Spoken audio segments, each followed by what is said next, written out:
সালে আওয়ামী লীগকে প্রথম পুনর্বাসন করেছে, রক্ত দিয়ে শহীদ প্রেসিডেন্ট জিয়াউর রহমানকে এটা ঋণ শোধ করতে হয়েছে।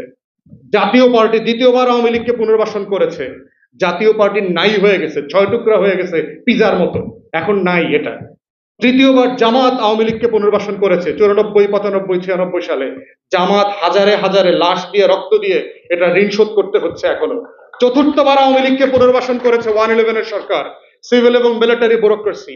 আমাদের টোটাল ব্যুরোক্রেসিকে নাই করে দিয়েছে ভারত এবং আওয়ামী লীগ।